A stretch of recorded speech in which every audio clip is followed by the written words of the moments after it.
Clap your hands. Clap your hands.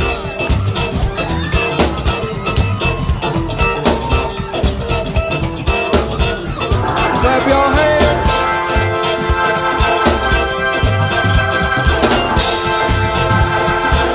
You better clap your hands.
ready to go higher. Say yeah. Say yeah. Boom. Boom. Boom. Boom. Boom. Boom. Like a boom.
This whole thing is like it's like a freaking what is going on?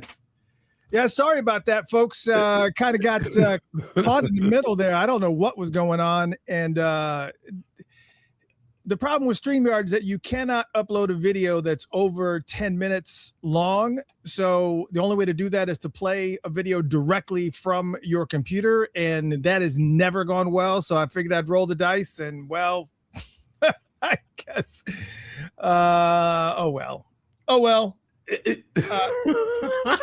I'll make sure that I share that video to the Patreon folks for sure. So Right on. I mean, from there we go into. Yes, I want to take you higher. Obviously, yeah. That was a weird place for it to stop. Yeah, it was. It was just like right about to get into it. So I was like, yeah. Anyways, well, I don't want to take any chances that I was like, maybe I just cut it in half or whatever. Oh well, never mind. Free for all. Beyond drums, by the way. That was Michael Beyond drums. Yeah, that was me. that was yeah. So I mean, I don't think they really got a good view. It looked like you were like in the dark, for sure. Well, yeah, that's 30 years in the dark down there at Bunkers, Nobody cared. Oh my gosh, man. Oh man. Man, I hope you guys are having a good time. Tonight is a free for all, which means we do whatever. We just talk about whatever. And, we have a couple of things to talk about and whatnot, but I'm disappointed that I didn't get the intro that I wanted. I wanted that 15 minutes of funk, and we got robbed. Yeah. Freaking bandwidth. All right. It's all good. On! Elon. Yeah, Elon. Right. Very good. Oh, man. I hope everybody had a good weekend. And we had to start a new week, and it's just kind of just moving along. And I don't know. It just seems like it's just a lot of craziness going on. If you're a sports person, there's been all kinds of crazy activity, especially if you're a football person. If you are a football fan and you haven't checked up on your latest team, you might want to do that. Like you probably shut it off after the Super Bowl, but you might want to check it because there is a bunch of stuff going on with teams across the league. We being the Atlanta Falcons just signed Tua, who was the quarterback for Miami Dolphins, to a 1-year deal here and up in Atlanta, and was like, we don't want him. What? What is going on? Where's he from? He's from I think he's from Hawaii. I was going to say that sounds Hawaii. Yeah, Tua Tagovailoa, I think is how you pronounce his name. But yeah, he was in Miami for a while. Wasn't pretty injury prone guy, but so was Michael Penix, who we got. And I don't know. It's gonna be an interesting year. Man. Whew, what a day. You're familiar with Magic City, the strip club in Atlanta? Is this a trick question? No, it's not a trick question. It's an honest question. I mean, a lot of people know it. I mean, just because of its notoriety. You know, every time Soul Asylum goes to Atlanta, I threaten Dave Perner. I'm like, listen, tonight's the night, man. We going. Now, are you packing? You got something in case it pops off in Magic City? He's like, oh, really? Are we going? I go to sleep. I don't want to get shot down there. Oh my gosh! They said they don't shoot at Magic City no more. Now they shoot across the city at I can't remember, but I've threatened to go many times. I've never actually arrived. Well, I can't say the same. I've been a couple times. Oh well, all right, hey, man. Listen, it looks like a party to me. Well, for those who don't know, Magic City is a strip club here in Atlanta, and it is a very, very well-renowned strip club. I think it started in '80. It was in the '80s that it started, and at the time, I was playing in a band called Ulterior Motive, and what the keyboard player loved going up to Magic City. Like he would get his check and go to Magic City, and it was just like a thing. And he said, "You got to come with me." And I was like, "All right, let's go." And you went to the black man's Mecca? Oh yeah, man, it was amazing. It was pretty fantastical back then. And it was we be talking about Magic City online. Well, all right, man. Talking about sports is a segue. It's a new format. Okay, all right. No. It was a segue because again, for those who don't know, Magic City is a strip club. It's in Atlanta, and it is a well celebrated and established strip club and top tier. Everybody. Well, here there's a bunch of mystique. Matter of fact, I think if you have Amazon Prime, is it Amazon Prime or Stars? I watched the show. Is it on Stars or Amazon Prime? Probably. Stars got all that, P-Valley and all that. Yeah, so they actually have a documentary on Magic City, how it started, and they have, rappers go there, and NBA players go there, and football players. I mean, like everybody goes there, and yes, it is a mostly, all except when I was there. Black club. So you broke the color line at Magic City? No, there were plenty of other people who broke it before me, I'm sure.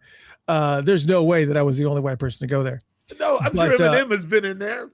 Oh yeah, I'm sure. But anyways, so we went and we hung out, and it was fun. We had a good time, but I didn't have money back then, so it wasn't as the views were fantastic. But my favorite is this: how they try to say, "Oh yeah, the chicken wings are excellent." Like they go into the Magic City. Oh well, see, and here's the thing. Listen, are you going to tell me it's the truth? It's the truth. Best chicken wings in Atlanta. They have the best chicken wings in Atlanta. Now, it's been a long time since I've had them chicken wings because I haven't been there in decades. But they still have the most celebrated wings anywhere.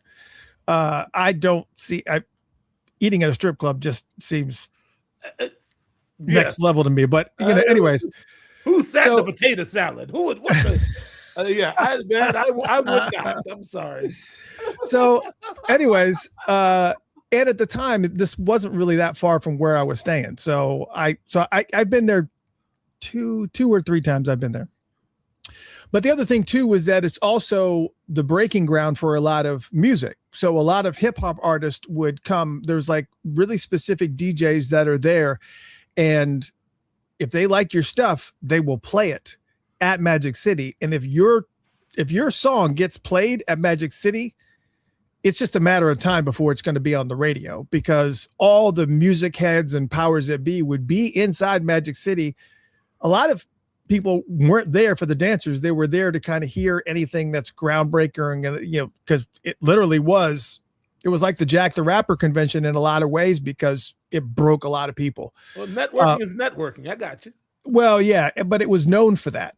So a lot of places, a lot of people broke out. T.I. broke out there. All right. Outkast broke out. I mean, so many Next, different. you're gonna tell me Freaknik was a networking event. Technically, it was. Yeah, What? technically. Yeah, you networking. All right. Technically, yeah, technically. I'm fighting my inner instinct to say something foul, but I'm gonna, I bet you are. I'm gonna leave it. Anyways, so let Atlanta be Atlanta, because Yes, hey. lo and behold, the Atlanta Hawks decided that on March 16th they were going to have a Magic City Monday. Yes. The Atlanta Hawks and Magic City were going to be doing an event where there wasn't going to be, it was going to be a regular basketball game with the Hawks versus the Magic.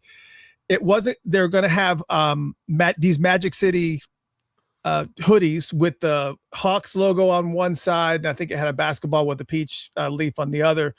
And like tickets went, when they announced it was going to be Magic City night, then it went haywire and people were selling their tickets for like 10, 20x what they were. So people just wanted to be in the building, and T.I. was going to perform. Notice I've been saying like was, and what happened? To a T.I. was going to perform. Well, yeah, that's essentially what happened, is that, you know, because of the fact the strip club, I don't know what they're thinking. They're under the impression that it's a cultural thing for, I mean, it's NBA basketball. Like 80% of the players that play on that team have been in, or, you know, have lost a lot of money at Magic City.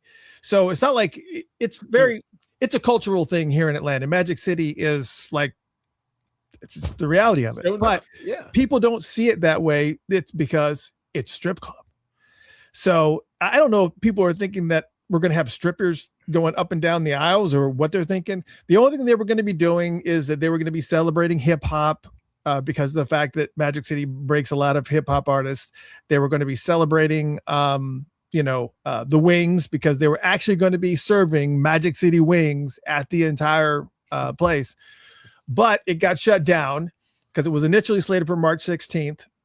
And then the league commissioner, Adam Silver of the NBA, says, when we became aware of the Atlanta Hawks scheduled promotion, we reached out to Hawks leadership to better understand their plans and rationale. While we appreciate the team's perspective and their desire to move forward, we have heard significant concerns from a broad array of league stakeholders, including fans, partners, and employees. I believe canceling this promotion is the right decision for the broader NBA community. So essentially, they're saying this just does not look good to be celebrating a strip club attached to the NBA. It's just not a good look. Booty, booty, booty, booty, rocking everywhere. Booty, booty. Well, I guess it's not a good look. So they according to who? Some old white dudes that are all stuffy and man. So they ended up canceling. Now, obviously, the Hawks then released their statement that said, while we are very disappointed in the NBA's decision to cancel our Magic City Night promotion, we fully respect its decision. As a franchise, we remain committed to celebrating the best of Atlanta with authenticity in ways that continue to unite and bring us all together. Which, you know, I think basically what the Hawks are saying, look, we're not celebrating a strip club, but they are celebrating a strip club, but they're celebrating it as just being culturally relevant here in this town. Mm-hmm. I mean, absolutely. It's an institution here, but it's still a strip club. It's still doing what they're doing, man. Yeah, it's still a strip club. So, I don't know, man. I can't say it's hypocritical. But I don't know, man. The man has shut down yet another adventure for the culture. I don't know. I just how you feel about it? I wanted to go. Well, here was the thing. I wanted to go just for the hoodie. I mean, did you see that friggin' hoodie? I mean, that hoodie is great. That's hot, man. That's hot to death. I got you. That's a hot hoodie, man. I was like, yeah, that would be fantastic. But I also realized, that I told my friend, there was a friend of mine who was thinking about going, and I said, I don't know that would be the best place to be. Just because I just think people are going to be hyped up and it's going to be wilding out, it's going to be, even though there's going to be no strippers or anything. I think there's a lot of people that just get caught up in that lifestyle, caught up in that, acting hard, and I think it would just be. Yeah, it brings something out of people sometimes in an environment like that, Yeah. It's not PG. It's not love all, serve all. So I get it, Unfortunate though. Richard Lynch says, I don't understand. Orlando Magic can have Magic Kingdom nights, so why can't Atlanta have Magic City nights? Hey, listen, it is what it is. It's not like they go put them out of business. It's a landmark in Atlanta. It's an institution, like you say. It is. Yeah, it is. It's like denying the truth of it, Yeah. A hustle is a hustle, whether you're a politician or a stripper. I don't care. Yeah, I mean, trust me. I know, that's the reality of it. It's kind of disappointing, but that's the real reality. The other thing I wanted to talk about that was non-Prince related. We'll talk about some Prince related stuff, but we're kind of all over the map. And tonight, just so you know, you're not going to be able to prepare for it because I didn't tell you to prepare for it. But I have a list of a little bit off the wall questions to ask you. Me? Yes, you. Me. And if you guys in the audience have any questions for Michael, go ahead and put them in the chat room. We'll put them in there because I'm going to just throw some questions at Michael and just things that seem interesting. I got you. Yeah, a little grab bag of questions. I figure people are always asking you questions nonstop anyways during every single show that we do. So it's like, all right, well, why don't we kind of align ourselves with what you folks want? We got a few minutes to kill tonight. We're nobody's schedule. We're good. Yeah, we're all good. All right. So Andrew says, next time I'm in Atlanta, can you take me? Yeah, I could. Sure. I'll have to have a discussion with the wife. I was going to say, you're going to have to take your wife along.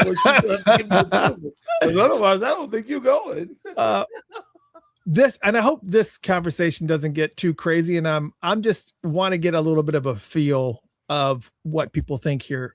Yeah. You and I were having the discussion a few days ago about, I was watching the new special from Harry Styles, One Night in Manchester. And I don't really know how to explain Harry Styles other than, what you hear on the radio is pretty much what you get with him. He's not really a performer. He's just a really, really good looking guy who writes some really great earworms. And he dances around a little bit, but there's like no choreography. There's not, it's not really anything, nothing really over the top with him. He's not doing anything like, Lady Gaga or there's nothing theatrical about what he does. He just kind of goes out there and plays. It's kind of like a modern day yacht rock type of thing, Sure, but if you've seen One Direction, it's what it is. Oh yeah. I mean, people are just kind of freaking out. That far from the tree. Yeah. Oh no, and the music is One Direction music is definitely different from Harry Styles. I think Harry really, he's like playing music that he's going to be safe playing when he's 70. He's going to be able to pull it off. Yeah, but it's formulaic. It's still pop music. It's still verse, chorus, bridge.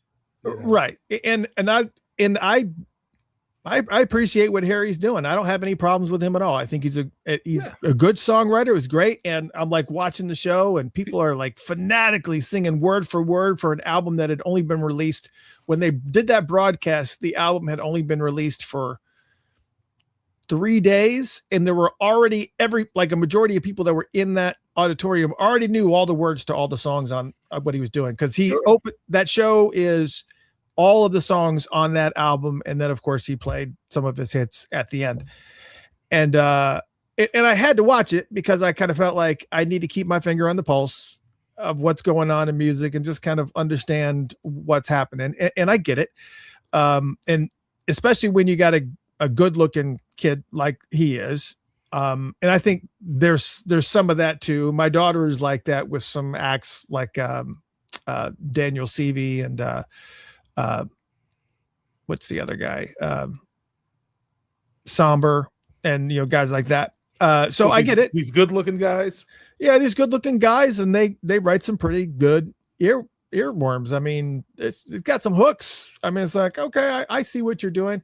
But then you and I It always amazes me when people can remember lyrics like that. I mean, like when you're listening to the radio and it's like a song comes on that you haven't heard in like 20, 30 years. And for some reason you're able to remember like freaking every word of the song. It's like, why am I holding on to that? It's like this, it's like, what's going on with my brain that it's like tucked away back there, just waiting in the shadows. It's like really weird. That's a question I ask every day, man, because something comes out of nowhere.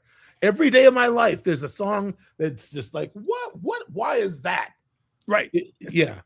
And it's not like, it's like we're computers, and for all we know, we might be, but it's like we're maintaining this data in this fleshy matter inside of our skull that's just holding on to all this information. And it's just mind-boggling to me. It's just, I don't understand. It's always like calculus was supposed to be where, Parliament Funkadelic is in my brain. Like calculus, I didn't have enough room for calculus because I had too much music in there. Yeah. So, and it's just, and you don't even realize, the power that your brain has and being able to did we even introduce ourselves and what we were doing? This is Funkatopia Live, by the way. We don't need to. They know who's in the house. Don't y'all? This is Funkatopia Live, by the way. I'm your host, Mr. Christopher. That's the mighty Michael Bland right there. In the face is what is yes, me. That is I'm in the face. Yeah, that's in case you forget. I'm like nervous if I should click this or not. Oh, screw it. Let's do it.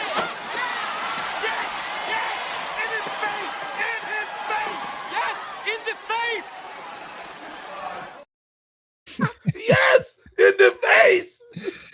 It makes me giggle that clip cracks you up every time I play. I quote Coming to America at least once a day. Oh my god.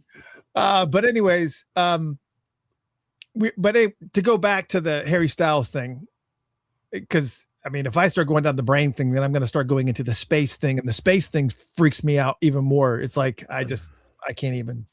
But anyways, well, we talked about, and I don't mind doing it. I love going down those rabbit holes and just kind of talking out loud about my thought process and whatnot. But we agreed. Well, I said it and you said you agreed. All right. And I don't know if you want to publicly agree to this or not. I don't remember what I said, but I already said. What I said was 1995 was the end of original music. I feel like anything that has been released past 1995, I just is regurgitated. It's just like Blender. It's taking stuff that's already been done and kind of rehashing it, restructuring it. I just feel like 95 is, and I don't know. I think the reason why I say 95 was because of the fact that Prince was actually still creating a lot of things that were like, okay, I mean, when you look at things like Seven and that's never been done before. And I'm not saying that there's not music out there that's not, really, really good stuff, but it's all just regurgitated. I mean, even Prince's later stuff, even though he had some really, really great songs, you can pretty much tie some of those newer songs, back to stuff that he has done previously. Previous works in some form or fashion. I mean, maybe Rainbow Children maybe was quite different, but even that was standard jazz chord structures, just kind of with different instrumentation. I just kind of feel like most music out now is just, yeah. I got you. I mean, Prince could deviate. I mean, a lot of things he would try. I mean, it sounds weird to say right now, but like even the I'll Do Anything soundtrack that was supposed to be, that had like The Rest of My Life and There Is Lonely, Little Pill and all that. That wasn't mainstream. A lot of that was very different. I mean, it was, made for a movie. So his headspace was kind of, altered. I think much like with Purple Rain, like if you are creating music for a visual set of circumstances, it'll affect how you work, how you operate, what you consider to be acceptable. Yeah, and I don't know. Think when you mentioned Purple Rain, I'm trying to think. Where's Dwayne Tudor when you need him? Well, I'm trying to think. I'm trying to think of Purple Rain. Like, was the movie script done before he had the songs, or were the songs put together to tell the story? And then I remember seeing Albert Magnoli saying that they needed a song for the motorcycle scene where he goes to Lake Minnetonka and so on and so forth, and it's fall and the leaves are blowing around and whatnot, and right. he said, Prince, it'd be great if we had a song for this, and he wrote "Take Me With You" for that scene. Right. I do know that song was like, I think the last one on the soundtrack, I think that was done. Could have been. Yeah. But yeah, I'm trying to recall which came first, the movie or the songs. I know some of the songs were done, but sure. Mm-hmm. Yeah, it's interesting. Anyways, yeah, I just, that's kind of the way I feel. I just, even with somebody said, Lisa said, we are living in the age of redo, rehash, revamp, very little new creation. Yeah. And I agree.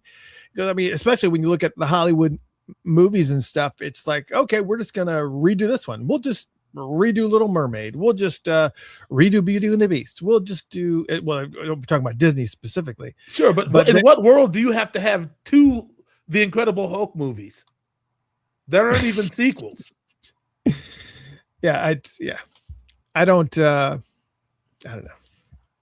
I just think that they just don't have a lot of original thoughts. That's the reason why I think it's cool. Like when Pixar does things like, what was the movie with they're talking about the part of your inside of your brain. Which part? The We're talking about the different emotions and stuff that were inside of your brain. They made them into on Pixar. Oh, why can't I think of it? I'm not sure I know what movie you're talking about.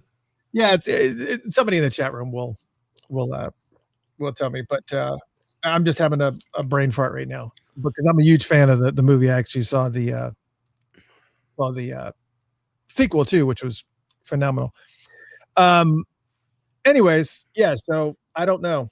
I mean, I don't know what to say about music other than I wish that there was more original things. I wish that there was, but I don't know where you Inside Out. Thank you so much. Well, okay. Right on. Okay. My take on it pretty much is that it's there's nothing new under the sun. It's a matter of how you combine things at this point, But I think all pop music has been derivative, and I think, it kind of what the Beatles started, Oasis finished. You know what I mean? Yeah, that's kind of how I feel about it. Like after that, nobody needed to really return to that formula, but it's easy to get to. But I think even with artists like Harry Styles or even Sabrina Carpenter, it's like I think the music is intact. I think they're fighting in certain circles to keep actual music, alive in that respect. But it's like it's the formulaic aspects, and I guess you have to use those if you want anybody to understand what it is you're doing, which is why I was saying, yeah, a lot of it is rubbish to me, but there are always these, groups like I was telling you about Domi and JD Beck, that you have a duo, like kind of fusion, group, like she's playing keyboards, he's playing the drums. It's almost all instrumental, but it's leaning so forward. The musicianship is spectacular, Right. Yeah, I think, and that's why some people were telling me that they had looked at some of the Ella Feingold stuff from her new album, and it's like you kind of listen to it, and it's what she's doing is like kind of jarring almost. Yes. And it's like maybe this is what music that's kind of breaking new grounds is happening, because I mean, even when we were talking with her about how she has the inverted strings and how it's doing something just a little bit different than what your ear is really kind of trained to hear. You're hearing something extra that your brain can't even wrap its head around just yet. And that's the reason why, Mhm. unless you're musically inclined and play instrumentation and kind of understand the chord structures and how they fit together, Sure. it is, you're like, a layperson would be like, I don't know that I like, that's kind of like agita. But then you have this other side of people who are like in music, they're just like, that is insane. That is so friggin' good. Well, that's And it's me. like- I think that the near future is deconstruction in music, because AI is going to make everything perfect, and it's within the human spirit to rebel. So I think we're on a very interesting trajectory right now. Yeah. I mean, I think that record, the new Ella Feingold record, that it's saying many things to me. And I think that, the at this point, it's like, if everything can be digitized and perfected, the sloppier the better. I mean, Yeah. that's the other thing to consider. I don't know whether or not Harry Styles plays an instrument or not, but He you would does. think he does. Yeah, he plays keyboards, he plays guitar, and he also plays that synth thing that I showed you a Okay, picture that's of. right. Like, Okay, I don't know. right on. Okay, oh, well, good for him. I mean, I'm all for anybody playing an instrument, but it's, you have to do more than just put four chords together. And I think that his music is actually a little more harmonically complex, but not in a way that really goes anywhere the Beatles didn't. And Right. and when I think of Harry Styles, I think of a very safe artist. I think of an Yes. Englishman he's not going to say anything dangerous or destructive, or he's going to ride that middle line. And I mean, anybody who's a fan of Prince's music has a sense of adventure, Mhm. and I believe that you do also. But I think that because I am so, no, you're a musician also, man. I think it may come down to a matter of taste, or where you coming from, Oh, I mean, I listen to everything. It's just Sure. But it's Me too. the other part of this too is that if you don't venture out enough, Mhm. then the releases like Ella Feingold's new album are going to catch you off guard, and you won't, it's you got to be ready for it. It's like, Yeah. it's okay. Here we go. Yeah, I agree. Or else you can. I mean, but the thing I love about music is that it can disarm you. It can get in your system before you know how to even respond to it. That's the thing I wish that was still prevalent in popular music. I mean, when Dove's Cry came out, people were confused. Mhm. Yeah. No bass. It's like, well, what is this? There's no harmonic center, really. It's just a bunch of chords and like linear parts, and then the drums are doing a whole other thing, like just with space and time. And that is an exercise that song is an exercise in restraint, really. Yeah, and every single that happened off of that album was like, wait, same thing with Let's Go Crazy, because where on the radio, on top 40 radio, I know what you're gonna say, because had you ever heard everything drop out except for the screaming guitar solo in the middle of the song? When had you ever heard that in top 40 music ever? It seems like a well-known thing, like that. This happens when you go see shows, but nobody really did it on a record without being in front of an audience. And that's Prince. When you're looking for the raw impact, it's something beyond the musical. It's like it has more to do with just, I guess, drama and a sense for what is going to grab a person. And you can only get that from being a performer. You know what I mean? Because you're seeing it in real life. So I don't know what made Prince decide to do that when anybody could have done it. But he went, I'm into this song like we're already in the stadium. You know what I mean? The visualization. Yeah. He was setting himself up for success. The visualization is where a lot of musicians, they can't go there, or they don't know how to go there. But it's a different kind of focus. Yeah, and he had been working on that solo for many years. Oh, sure. Because if you listen to even the some of the stuff off the 1999 tour and even some of the more looser tours, the things that he was doing back with Rick James, he was playing pieces of that solo, tinkering around in some of the live stuff, and then you just kind of heard it all come together, and it was like, all right, here, okay. But then you take the intro to When Doves Cry, and I think I saw it's another thing. Yeah, it's like Billy Gibbons say that Prince was like, it's just something I played. It just, he was experimenting and came up with this thing, and he never really was able to play it the same way again. Yeah. So I mean, Prince could do it all, man. I mean, not that everybody's got to be able to do it all, but just that sense of adventure, that courage to step out and do things your way. You know what I mean? I just think that the industry, it forces you to play it safe. If you want the rewards, you got to keep here. You know, that's really the thing I despise about it. Somebody's asking about Bruno Mars. I'd say the same thing. He's a great jukebox. You know? Yeah, he's got a great marketable voice. Yeah. He's a great performer. He's a great dancer. He's a multi-instrumentalist. He is extremely talented. But every single bit of his music has been repurposed from his peers. I mean, you look at some of the biggest. Sorry, I'm going to mute my phone.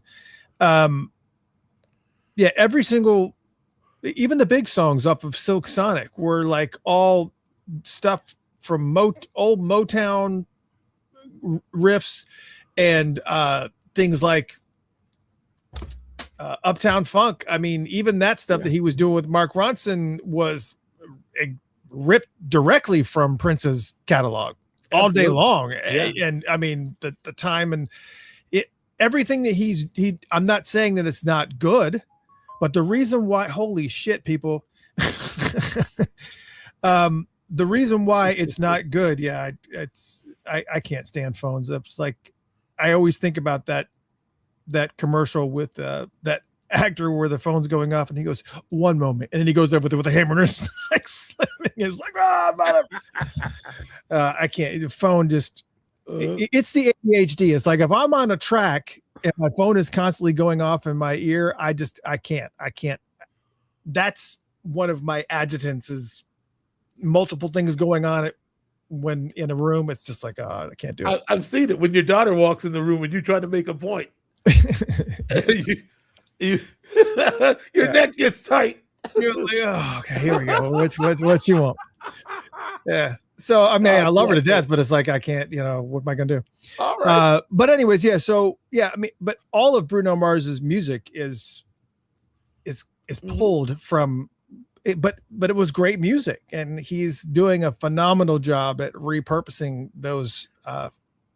Repurposing that music. It's the next best thing because you can't go back, but you know you can be reminded. Yeah, I mean, and he's good. He's definitely talented. You can't deny his talent. Definitely. And I really, it broke out. Two performances that I saw with him are what kind of pushed me over into the pro column with Bruno, and that was his performance at the Super Bowl when he was on the drums. When he came out and started the Super Bowl playing drums on this riser that was kind of moving onto the stage, if I remember correctly, but he was killing it on the drums. I mean, it was really, really good. And the other time I saw him doing a Purple Rain, it was a honor thing or whatever to Prince, and he was playing Purple Rain and he was dressed up in the purple jacket and everything. And he got to the solo and he was killing it. And I was like, okay, I wasn't aware that you were able to play like that. And so that was what, that's kind of what pushed me over.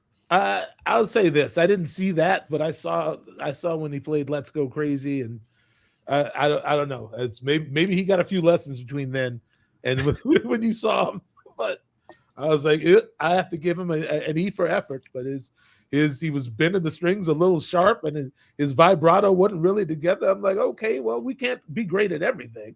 Well, yeah, of course. Yeah. Well, Come on, Bruno. Yeah, but yeah, I do like him. I don't have any. I still have yet not listened to his brand new album called The Romantic, I think is what it's called.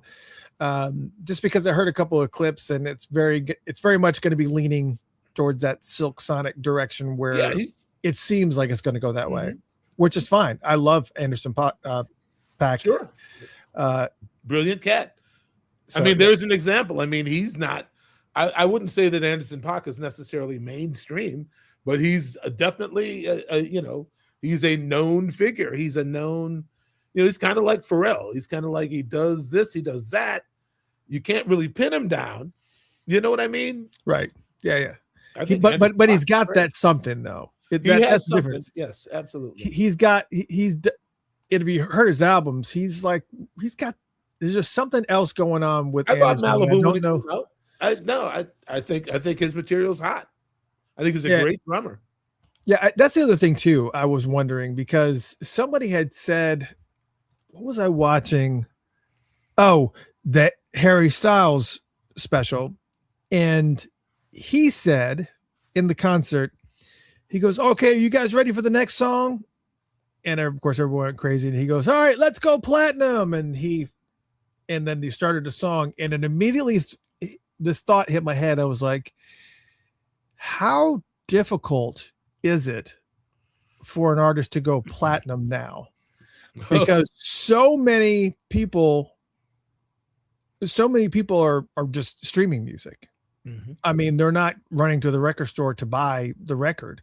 How difficult is it to go platinum, and are streams factored into their sales for the platinum level of album sold? Is it? Do we know? That's a legit question. I honestly don't know. You know what? It is a legit question. I don't have the answer, but I know who does. A gentleman named Ryan Tedder. He's the guy from One Republic who ghostwrites and writes all these hits. Like, he's dominating the hit cycle of the day. Yeah.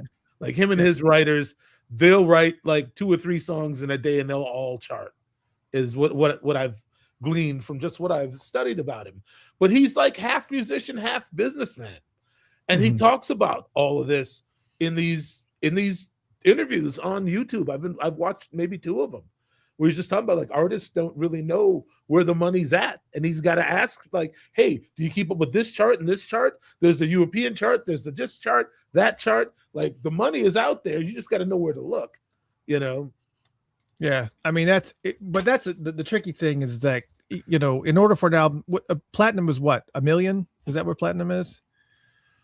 I think it is. Yeah. I think platinum is 1 million sold, I think. But so the question is that, how likely is it that an artist sells 1 million albums when you consider that a majority, and I don't even have to do any research, a majority of people listen to new music via streaming. They listen to it via Spotify. They listen to it via YouTube. I don't know a whole bunch of people that go to the record store anymore. I mean, I obviously do, but again, it's just like being a Prince fan. It's like when you go out there, it's pretty rare that you find somebody who, wants to go to the record store to pick up a brand new album. It's not the same anymore. I think the way of the world has been subscription. I think in certain major thoroughfares, and I think that's also what they've decided to do with music. It's like anything you can't hold in your hand, you can hold. They can hold hostage, from you, right? And I think it's the control over the content. I think this is just a world order sort of thing in that respect, Well, I mean, Dave Perner is the only person I know who still goes to like record store day and actually buys vinyl. I do it to his house and like the full thing. Like I remember the day he got one of Lizzo's records on vinyl. I'm like, wow, he's all the way in. He's like new or old. That's how he wants to listen. Oh yeah. I love listening. I love going and actually doing record store day because there's always so much more going on at the record stores than that. And it's just there's just so much good music that's out there. Well, Prince too. Prince was always at Electric Fetus on Record Store Day. Well, and that was the other thing too, was that the Roots released a live album on the last Record Store Day, and I had it in my hand, and I was going to get it, but it was only on vinyl, and I love vinyl, but I would prefer to have it on CD. And because they didn't have it on CD, I was just like, I'll just wait, because not that I have any problems listening to vinyl, but it's that process of, okay, getting up, turning it over, and listening to the other side. And when it's double album, you got to do it multiple times to, instead of just being able to hear it in one continuous scenario. And then I saw that they released it on Spotify the same day that they released the album on Record Store Day. And I'm just like, well, why would you? So then at that point, you're specifically doing something that is only for collectors. And that because ultimately, if anybody wants to hear the music, you can hear the music. I mean, how is this different from what Napster was back in the day? But you're just kind of doing it under some type of legal guise of, well, at least we're getting 0.0001 cent per play. I don't disagree. You're right. It's not really different. I'll tell you when I really realized the tide was turning, when I started hearing about famous mixing engineers starting to mix on earbuds. Like they were starting to mix for the fact that people were listening to so much music on their phones and whatnot. Yeah. Like if that's where people are listening, that's what you got to mix for, Yeah. Both, I was using these headphones called Status headphones, and I lost them. I don't know where they are, so I'm going to have to buy another pair. But they have high, mids, and lows in each ear.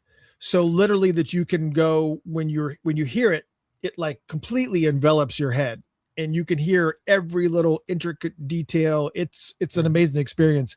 And I remember one time, Jesse Johnson and I were talking on the phone, and he said, man, you got to get a pair of these Status headphones. And I was like, I've got those Status headphones. Yeah, absolutely. It's friggin' mind blowing. It's unbelievable. It makes you hear music totally differently. And, so that kind of goes to what you were saying, was just like they're mixing music for the person on the go, for the person that's, in mobile environments. And that only lends itself to support the streaming process. Yes, the streaming platforms. Yes. The more they try to perfect it, the more it will become the standard and squeeze everything else, Yeah. I mean, because very few people are like we are, where we can take an album and we'll have on headphones. Like if I'm going to be playing vinyl, I'm going to be listening in headphones. I'm going to be hearing, everything as good as I possibly can. And I don't know. I find it interesting, the struggles and the challenges that music artists are up against now with with the streaming process, not just for the monetary part of it. Because obviously the positive side of streaming is that anybody can get their music heard now. Sure. Anybody, not just on even Spotify. Let me just say this for people who may or may not know. This is for podcasters. This is for musicians and artists. If you have music that you want to get heard, you can easily get your music on Spotify. It is not some huge thing. It's not it's nothing like that. All you have to do is simply sign up for a Spotify account and upload your music through different platforms. You can go to, we use SoundCloud, and I can push out to Spotify, iHeartRadio, Apple Music. You can get your music distributed on all those platforms in a legit way and get your music heard. And that goes for podcasts too. That's the reason why Funkatopia Live is on iHeartRadio and is on Spotify. It's not, you just have to just sit down and sign up for it and get up off your ass and put it out there.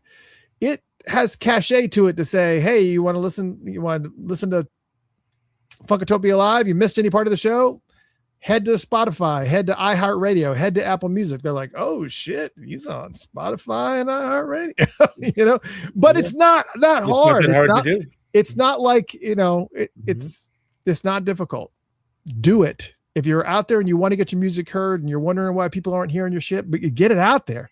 The tools are there. And I think like SoundCloud costs, I think, $15 a month or whatever it is, but you can use SoundCloud to distribute that music for you out to all those places.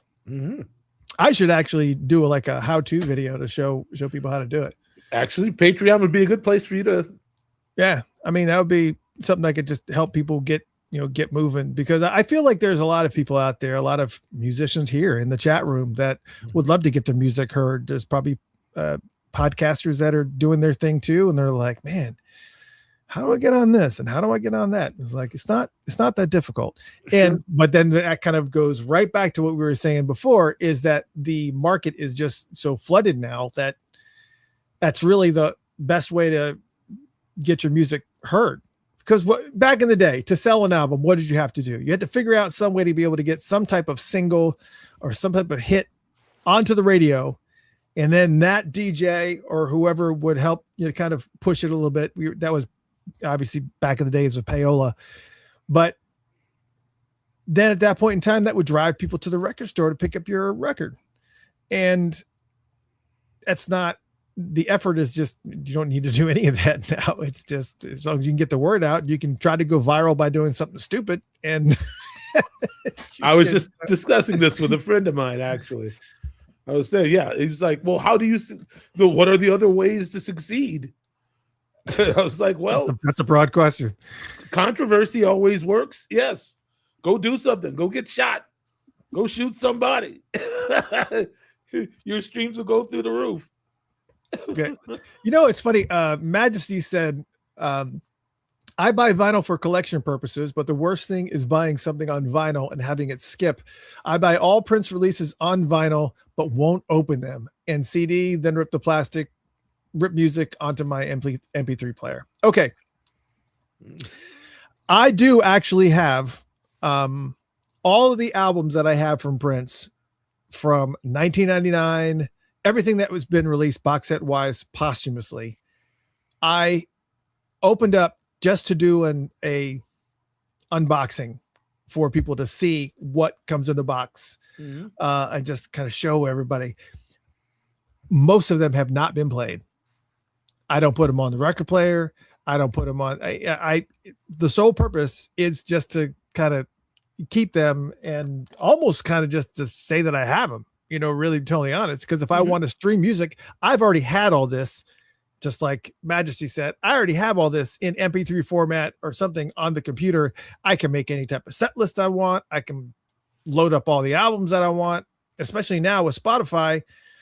And I guess it's Prince's open door policy, or Prince's estate's open door policy with Spotify. Do I need to put up at the banner? Who knows where that was like it. I don't know. I would if I was you. Yeah, well, I mean, because I've had this issue with them since day one, and I've talked about it a few times. I know just since you've been on the show, is that what agitates the shit out of me more than anything. Sorry for that's like 3 shits that I've dropped, 4 now. Yeah. The thing that drives me nuts, probably more than anything else, is when they release a super deluxe box set. And then they take the content of that super deluxe box set to unreleased stuff, the concert footage, not the video part of it, but like the audio version of the concert stuff, like all the bonus tracks and amazing things that you unreleased music that you get by purchasing a super deluxe box. And you spend, whatever it is, $150 for this box set or $100 for a box set. And at 12:01 a.m., in most cases, before you've even gotten it in your mail, it is every single thing is on Spotify. Every single thing available to a person that did not pay 1 single penny for that album, or to even support the artist. Some people have Spotify accounts, but there are free Spotify accounts. You can still listen to it, I don't know. I don't remember what the limitations on Spotify are with free accounts, but I think, do they have commercials? Is that what it is? Yeah. All right. But it's still annoying. Sure. But it's funny because I just thought about the differential between that happening and back in the day when what was it? Was it Crystal Ball that was supposed to get to the MPG Music Club people first, and instead it showed up at Best Buy and everybody got upset. Mm-hmm.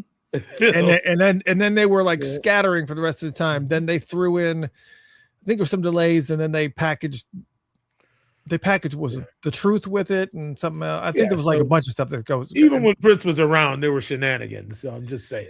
Yeah, I just well, but again, you still had to go to Best Buy and buy the CD. Sure. So there wasn't, unless you got on Napster or one of the pirate sites, the torrenting sites, and downloaded the album, you just couldn't. It was pretty. Anyways, music is essentially free right now, and I think that's part of the devaluing of music nowadays. I think I was also going to say the Chinese Democracy by Guns N' Roses was a big clam bake also.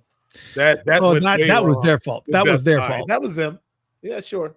That absolutely, yeah. That trumped what Prince did. Yeah.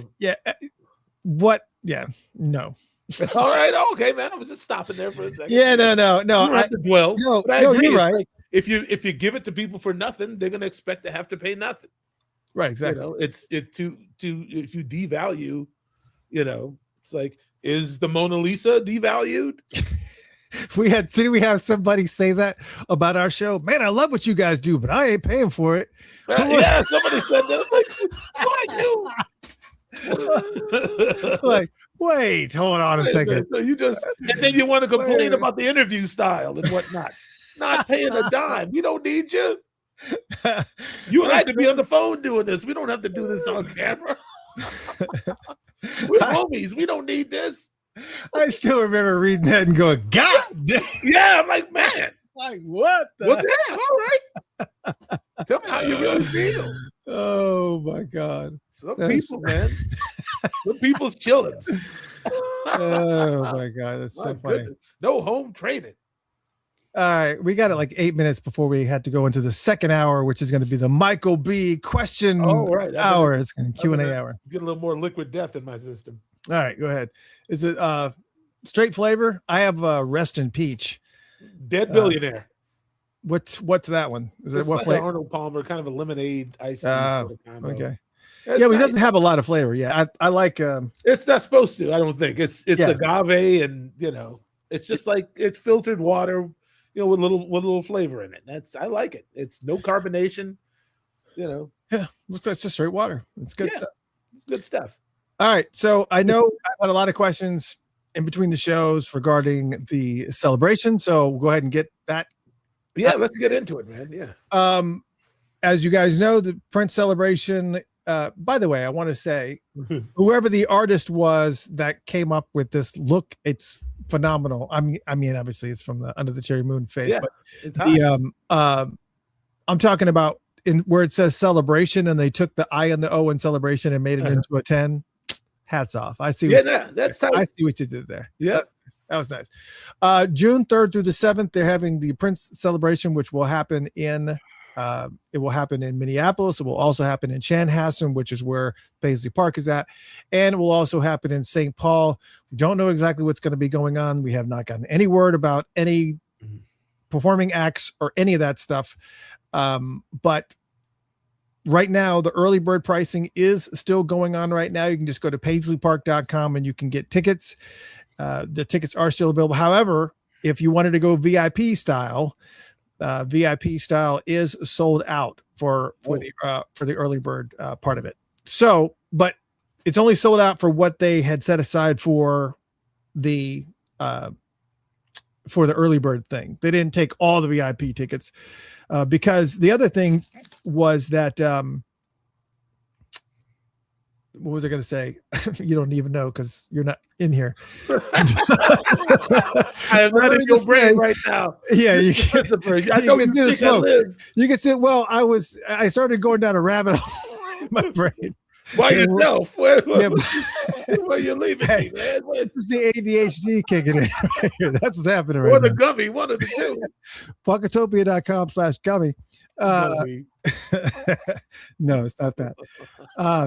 Basically, again, VIP was sold out. What I was going to say was, if you had been to all of the other celebrations, all 7 of them, you actually got a 50% off discount. And if you've been to, I guess, 3 or more, 3 to 6 of the celebrations, you got a 20% discount that came in the mail, in the email.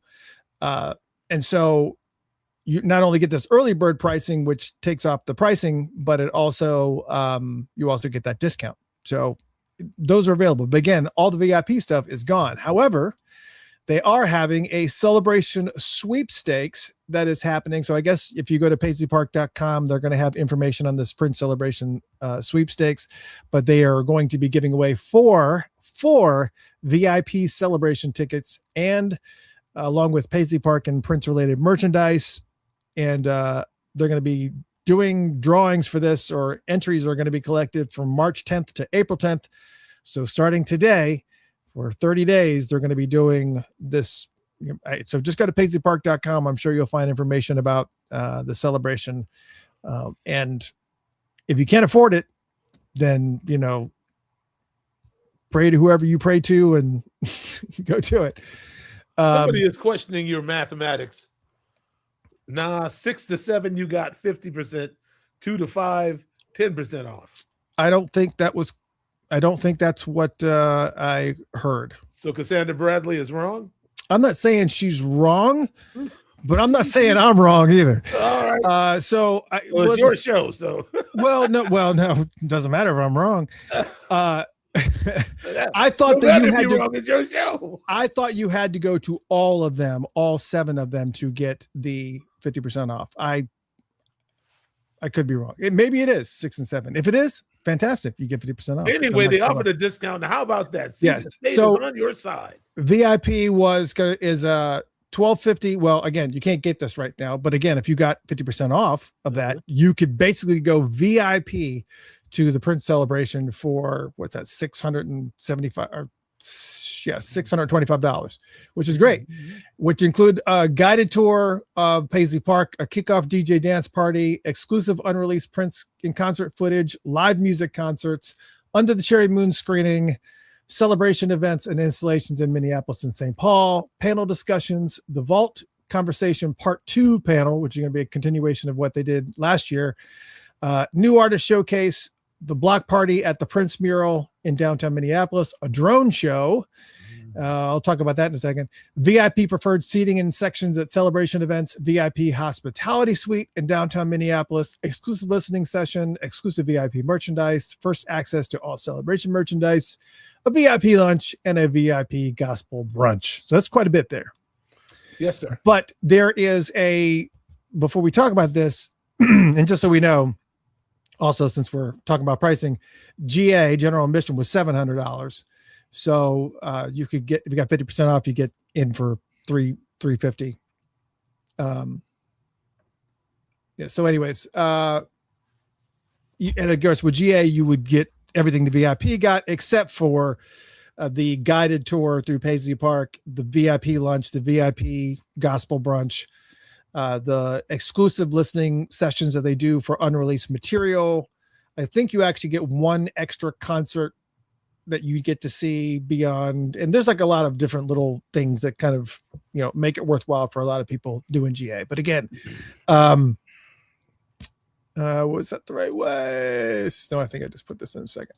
And of course, when you look at the pricing is roughly about the same that it was a couple of years ago. So, I know a lot of people were saying some stuff, but it's about the same pricing. They've kind of kept it a little bit reasonable as of sorts. But anyways, if you guys are still thinking about going, you need to get your tickets, because you'll actually save a good bit of money now with the early birds special and the discounts. Unless you wanted to go VIP, then you need to wait for the regular pricing for that. But you can still get your discount off of the regular pricing. You just don't get that extra money off. But I know a lot of people were asking me if I'm going. I was like, I don't know.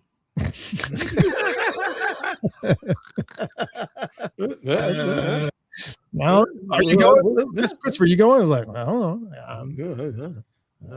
I don't know. Am I? We'll find out. Well, every time you go, you get ridden like a rodeo show. Yeah, it was anything that. Who was you again? Mr. Funkatopia. Yes. Yeah, the second I saw that Vault Part 2, I was just like, if I go, I might avoid that one. But I mean, it was fun. It was fine. I don't mind. It just means that you get special attentions. Yeah. Yeah. All right. So we're going to enter into a little segment here called Questions for Michael. So if you have any questions for Michael, then put them in the chat room. I'll star them, and we'll go ahead and ask. But I also had some. Let me get ready. I also have some random questions that I also got as well. So let's take a little bit of a break, a 1 minute break, and then we'll get into it. All right, here we go. Here's a 1 minute break. When given a minute dose of LSD, the spider's web took on an unfamiliar, minimalist structure. When given caffeine, the web structure was not affected, but the spider's behavior was. Given THC, the active ingredient in marijuana, the spider didn't build a web. It built a hammock, where it lay all day and watched the caffeine spider go. When given alcohol, the spider built a web, found a mate, and raised over 100 young. But the mate got a restraining order, and now the spider can't go within 100 centimeters of the web.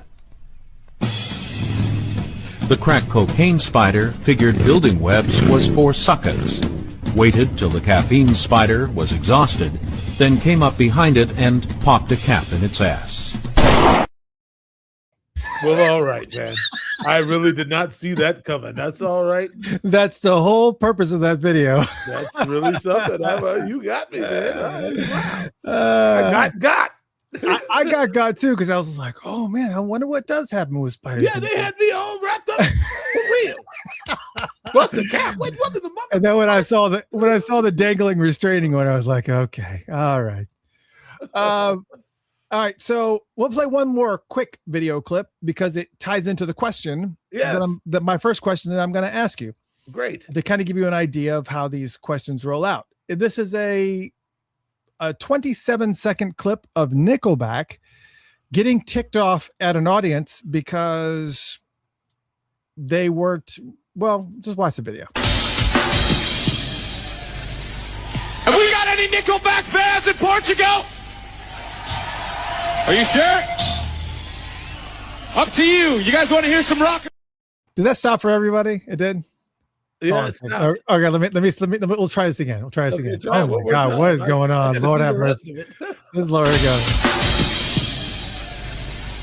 Have we got any Nickelback fans in Portugal?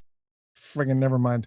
I don't know. We got something going on with bandwidth or whatever is going on with video processing. Some kind of hoodoo come over. Yeah, some kind of hoodoo voodoo. But basically, Nickelback came out there and people weren't singing along or clapping enough, so he got ticked off and he was just like, "Oh, you're gonna be like that? Screw you!" And they walked off. They literally walked off the stage, and it wasn't even into the show that much. I mean, it's just, So the first question is, what's the closest you've ever come to walking off stage, say mid-performance?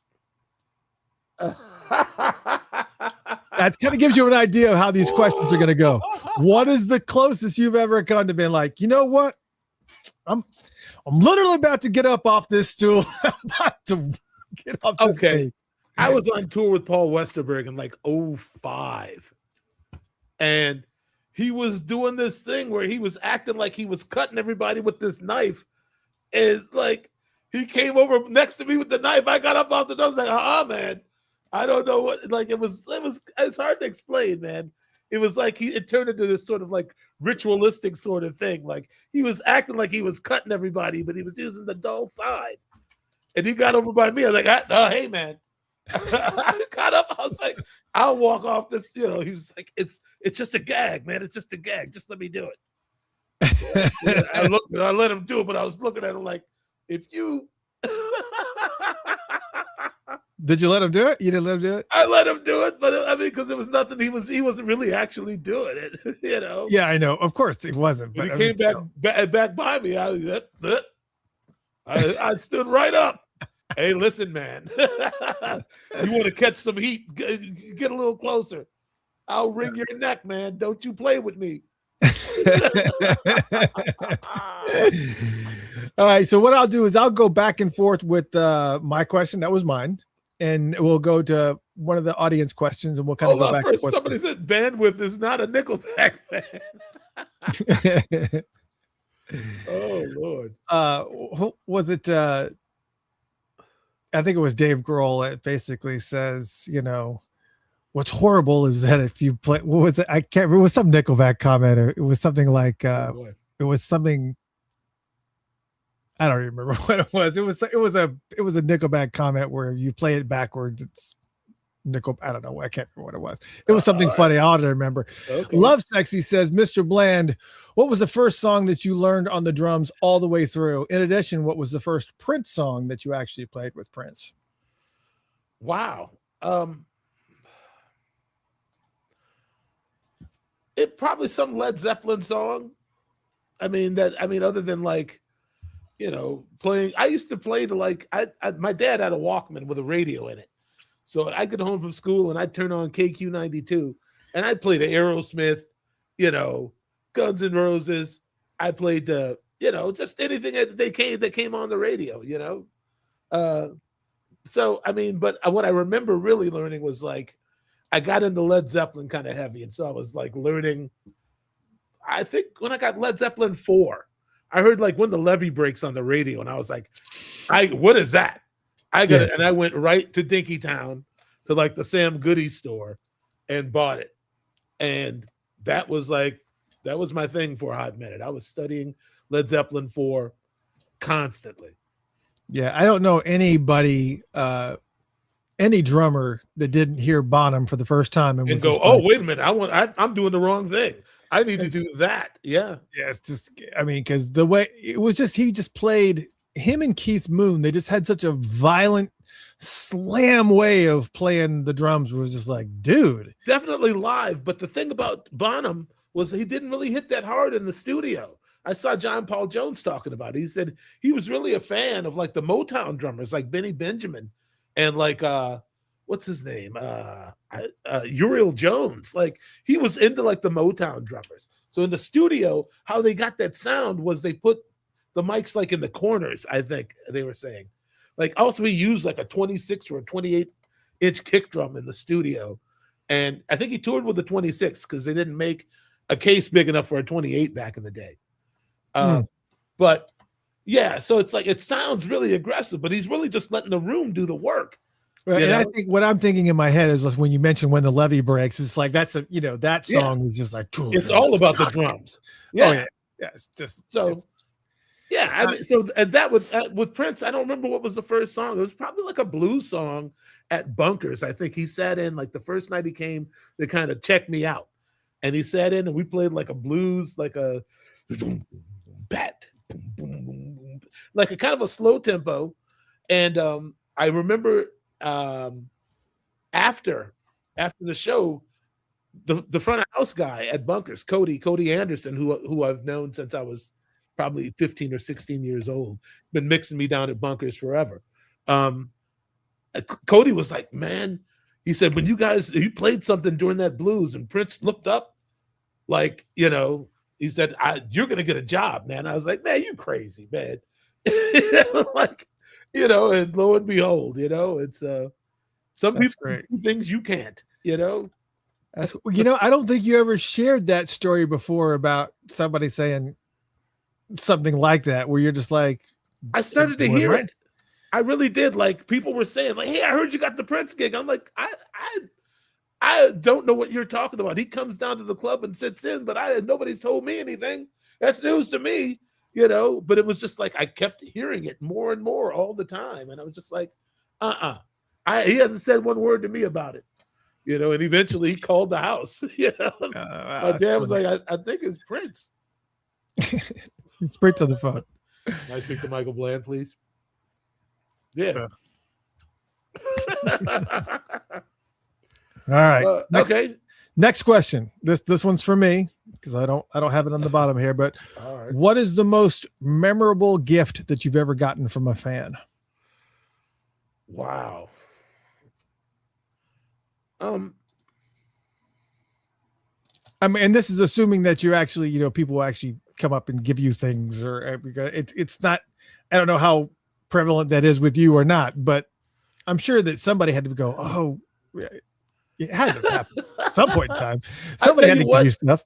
When the first time Prince went to Australia, I was in the band. So, I mean, it was the Diamonds and Pearls tour. It was the first time Prince went to Australia. So, we were treated like, really well. There was all sorts of gold records he had over there that they didn't send, and he had never, surfaced to get them. So we were at the Hard Rock Cafe, and they presented Prince with 11 gold records, and it was crazy. We ate at that place for free for a week. But I tell you what happened in Sydney. I'm asleep, and the bellman comes up to my room with a bucket of Kentucky Fried Chicken. I'm like, what? My Lord, I'll be like, thank you. I'm like, what the? Yeah, but it's like I'm about to grease, and I'm like, wait a minute. What if it's laced with something? What if they put something in here? So I made Sonny come down and eat something with me. Oh, come on. I got some bird in here, man. I don't know what's going to happen, but let's get down, man. I'll be down in a minute. So we're in my room kind of, taste testing the KFC. I'm sure we finished, if not all of it, most. And then I met the fans later on, somewhere. They were like, we're the ones who sent the chicken. Like, for real? They ended up inviting me and Sonny to their house. And, they had a whole... Wait a minute. What's the shrine of Prince, pictures and, all the albums and everything. Sometimes we did that. We'd go to fans' houses when we were overseas, and just see how people lived and, just, get to know people. So... that was one of the most memorable. Also, this guy named Molly Meldrum, who was either a famous DJ or a TV personality, he gave me a ring he got in Egypt that was a King Tut ring, but somebody stole it from me. Okay, I'm sorry. I was stuck on. I was stuck on the fact. Stuck on the chicken. I'm stuck on the fact that somebody, without you asking for it, bought you a bucket of chicken. Yes. Oh, that's a part.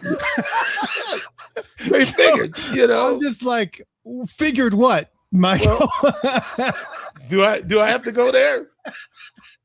That's what I'm trying to get past. I'm trying to get past what look. Now, Mr. Christopher, if I'm down in the lobby, now stop. It's not just... I understand that, but if I'm down in the lobby and I want to send Michael Bland, who I've never met. Well, don't send me no Vegemite. Send me that yard pimp. I'm gonna. But they saw probably those for me to say MF video and everything, man. I mean, what? But come on, it's just very, very ballsy to go. I'm gonna send him a bucket of chicken. Yeah, come on, that's risky. It's risky for that chicken. That's the only risk was involved was that yard pimp was, oh man, that yard pimp was definitely at risk. Oh my God. All right. See, yeah, okay. It just says, okay, in America, that's kind of racist, but in Australia, in Sydney, Australia, at about 11:30 at night, I don't see nothing wrong. Yeah. Okay.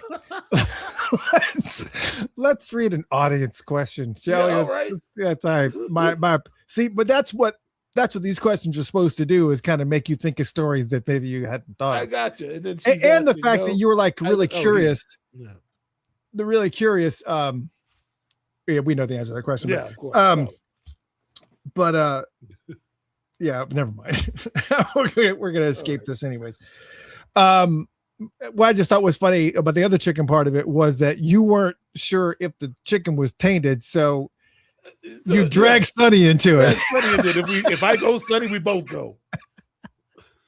Did you give him the story when he walked into the hotel to go, all right, so let me share this.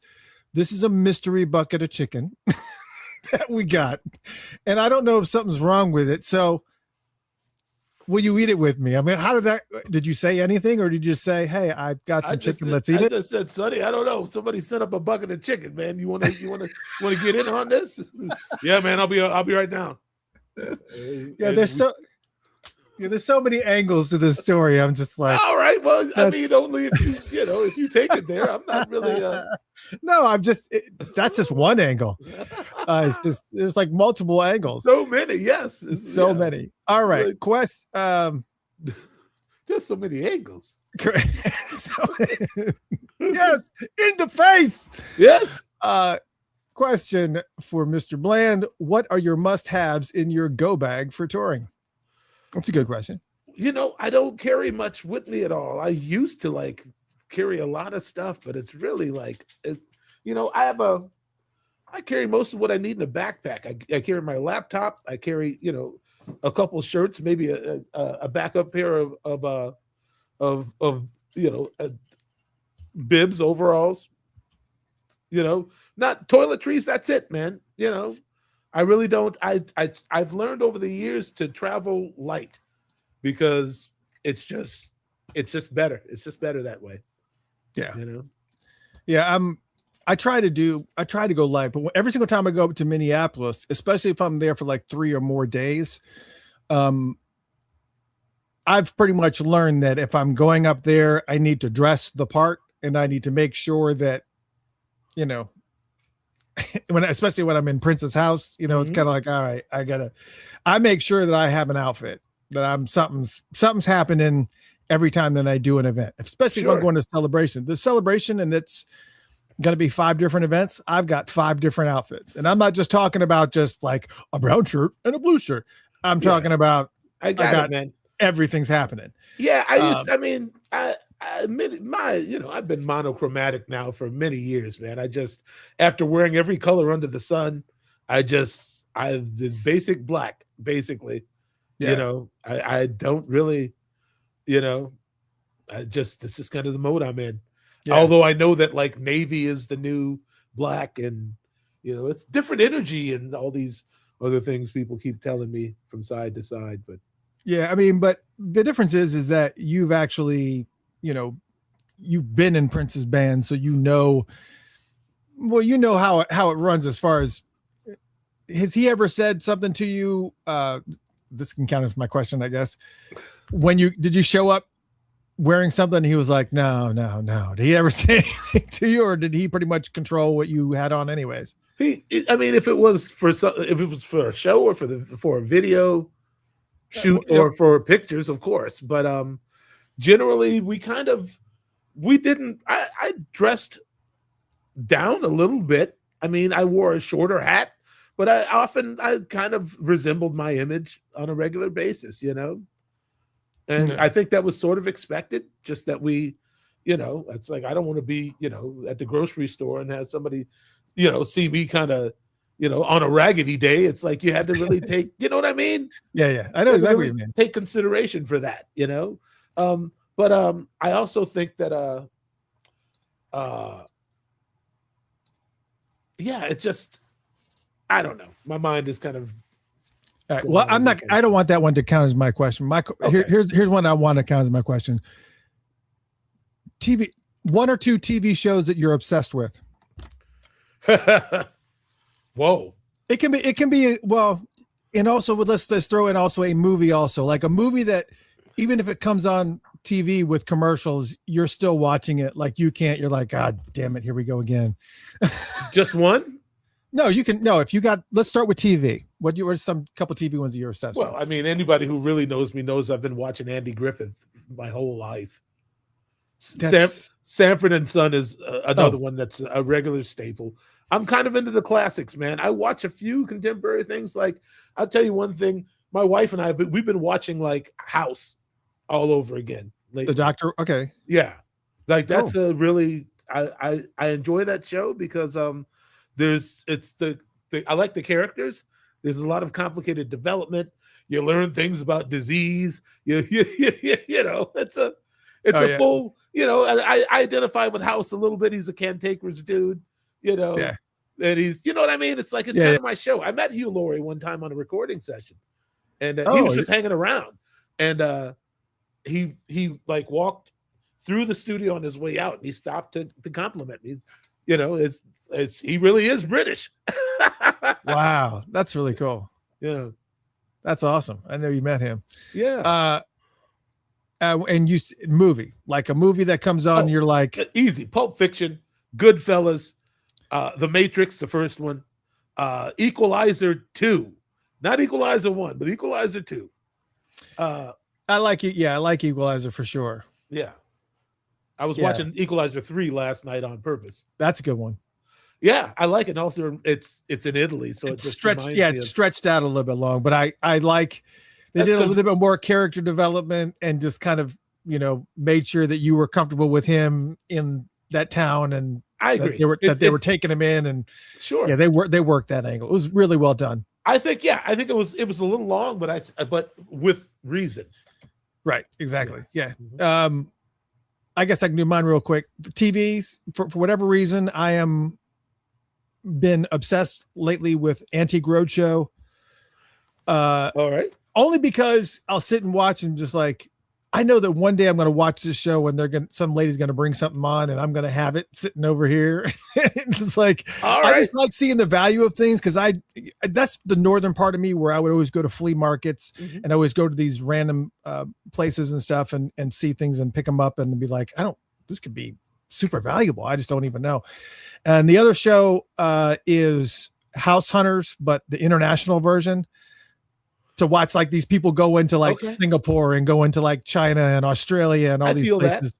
Yeah. And you know, they got to buy a house. And so they check out all these places. Like, just curious how much it costs to live in North Korea. How much does it cost to live? And what I just know that if I go to Singapore, I can live large for $800 a month.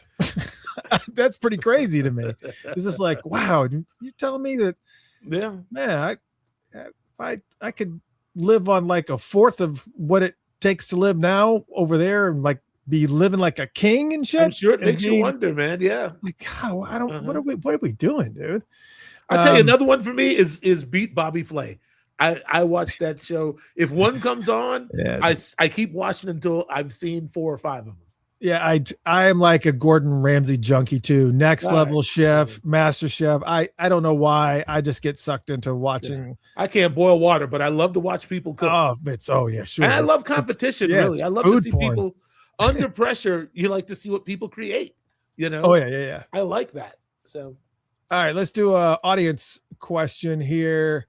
I think we may have answered this before, but Your Majesty, you're new here, so we're going to go with this. Michael B., favorite track you've drummed on for Prince and also the most difficult?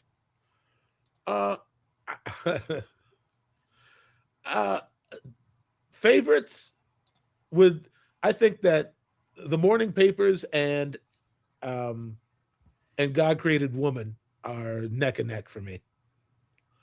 Something happened during the recording of the Symbol album where I just something unlocked, like for me musically, where it was like Prince had been giving me permission all the time to kind of, you know, he never limited what was taking place unless he had a very specific. It depended on his level of focus. If he knew something specifically he wanted, then that's what we went after. But on a lot of that, like he wouldn't give. By that time, he wasn't giving much criticism at all, like during the recording process. At least to me, it'd be maybe just change this a little or that a little, but I mean, we were pretty locked, we were pretty tight.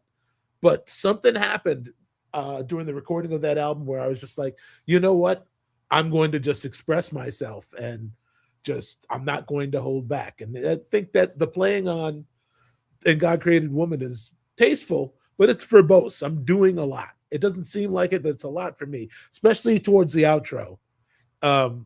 It's like I'm playing these fills, and it's like I kind of was in this headspace. I think I might have been listening to a lot of Weather Report at the time. It feels like Peter Erskine, like one of the drummers from Weather Report, sort of playing like maybe some of his influence on me at that time. But it was just a general sort of like, I'm going to go. I'm not going to worry about what it's going to sound like on the radio. I'm not going to worry about. Are you talking about Jacko version of Weather Report or yes, earlier than that? Okay. Yeah. Cause I mean, he brought the way that he changed that whole sound of that bit. Well, didn't change the whole sound, but definitely made it evolve into something else with his, it was just like, wow. Yeah, sure. The way that it's everything. Yeah. That arrogance, like there's just a lot happening drumming wise, especially on that second side, if it's a side, but, yeah. I mean, and also, Sexy MF I'm proud of, but I mean, it's perfectly imperfect. It was, it's like, it was very hard to kind of hold on to that for long enough to get a good take. Yeah. Joni Comenzo asked, and this is not for you, it's just a general question. Did we talk about Andy being on the cooking show? Yes. For those that don't know, I actually posted about this on Facebook a few weeks ago when I first saw her. Andy Allo is on Gordon Ramsay's Next Level Chef right now.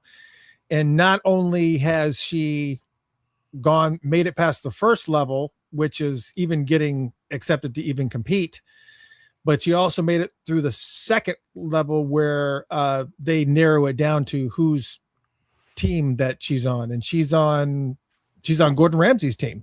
Oh, wow. Okay. So Gordon Ramsay picked her to be on his team. So yeah, if you're an Andy Allo fan, matter of fact, my daughter and her boyfriend, they watch Upload, which is the Amazon Prime show that she's on. Okay. And I said, "Oh, there's Andy Allo. I know her." He goes, "You don't know Andy Allo." I said, "There's a picture of me and her right here in my office. You want to take a look at it?" Yeah. And not to mention that she also took over the radio show. She took over Funked Up Radio. Prince put her up to that. This was around Superconductor era, but sure, she came on and took over the radio show for an hour, and she did. It was a partial interview, partial playing songs that meant the most to her as when she was coming up. So yeah, I mean, yeah, it's congratulations. It's really, really cool to see Andy in that mix. I think I played on that record. Superconductor. Mm-hmm. I think I'm on a couple tracks, maybe. Nice person. Andy was in the studio when we were she's working. So sweet. Really, really cool person. Yeah. Something that you were obsessed with. This is from me. Something that you were obsessed with as a kid, like for instance, maybe there's a cartoon that you had to watch, or maybe some game that you had to play, or something, stamp collecting. What were you? Was it drums way back then, or were you into something totally else? Sports, football, anything? It was always music. Even from the age of 3, my sisters, I have 3 older sisters. The youngest of them is 8 years older than me. So there was a real gap, but music seemed to be the unifier in my house. Before I could even really read, they would try to fool me. They'd say, "You want to listen to this one or this one?" Like they'd hold up like those old Motown 45s with the navy with the silver, inlay and the star. They would hold up like Superstition and I Want Your Back, and be like, "Which one do you want to listen to?" Did you know how to read at that time? Somehow I always chose Superstition, and they couldn't figure out how either. I don't know. I must have been observant enough to realize had to be something with the design, or yes. But I mean, I've heard that I was reading by the time I was 4 or so. So, what was the first part of music that you were obsessed with, as far as like you're zoned in on drumming now, obviously, but was there something else that you were like, I want to try guitar, I want to try this, or I want to try? Well, I took piano lessons when I was like 5 or 6, Yeah, because I always wonder where that Pitch Perfect thing comes into play, because it's obviously you can be pitch perfect and not be a musician. It's just the way that the brain works. It's kind of pentatonic scales, but I've Yeah, I've played that Bobby McFerrin clip.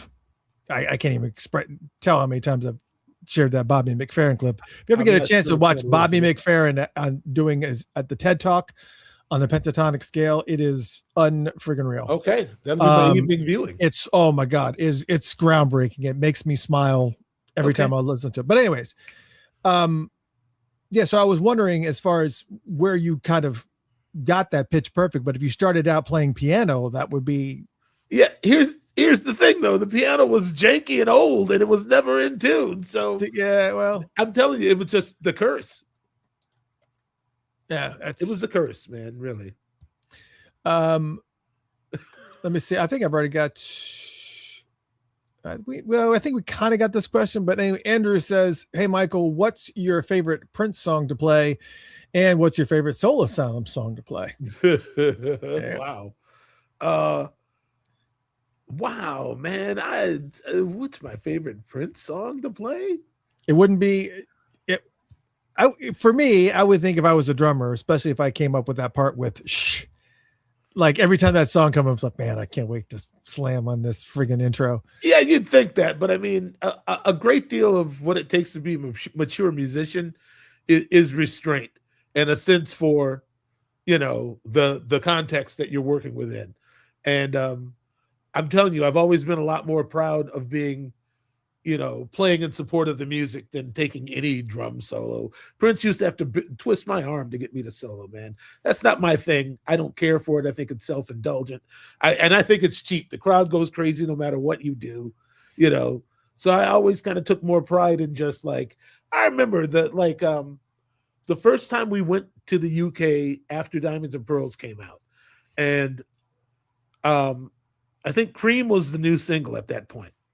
And just the drummers were all coming up like, man, that your groove is like a Cadillac, like hugging the road, man. Like your sound, your feel, man. Then they'd say like, Diamonds and Pearls is great, and it's very, drum centric, but they were like, the real deal is Cream, man. That track is lean and mean and driving. And me and Sonny just had a good day that day. I mean, Sonny is actually the one who puts the blood clot on it, man. Just listen to the bass playing on Cream. It's so tasteful and specific, It's a very focused thing, man. It's like anybody can just kind of, but you really, I actually, Ella said it last week. She said she likes limitations. Me too. Give me a little bit of space to work with and let me see what I can do. I don't need a whole lot, You've already, let me go to one of my questions here. Besides Prince, who is someone that completely changed your life or completely changed the way that you think about something, and probably like somebody that said something to you or did something for you that completely changed the trajectory of your life, or that you look back fondly at that moment, but maybe that person doesn't even realize that they had that impact on you? Like, I can give you an example. I think I may have told the story before. There was a kid in school named Robert Schleich, and I still know him on Facebook to this day. He's changed quite a bit, but there was a fight that started to break out between him and this other kid at school named Jimmy Carter, not the president, obviously.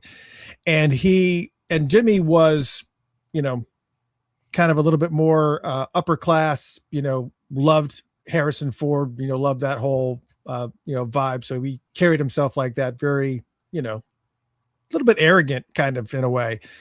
And Robert Schleich was not that guy. Robert Schleich was like this geek dude, straight A student, always on the honor roll, was just a brilliant kid. And something happened and those two got into an argument, and Jimmy challenged him to a fight. He's this geek guy. He's just, full with the glasses and the red hair and just, not that guy. And we're like, there's no way that's going to happen. Sure enough, after school, Jimmy Carter was out there ready to fight. The crowd was going around, and Robert Schleich, this geeky kid, comes over, takes off his backpack, puts it down in the hall, and walks out there. And it's just like that had such an impact on me that it's like, I don't think he ever knew that. And I think I told him this story like years ago. I told him, and he was like, "What, really?" And I was like, it was something about that was just like, you know what?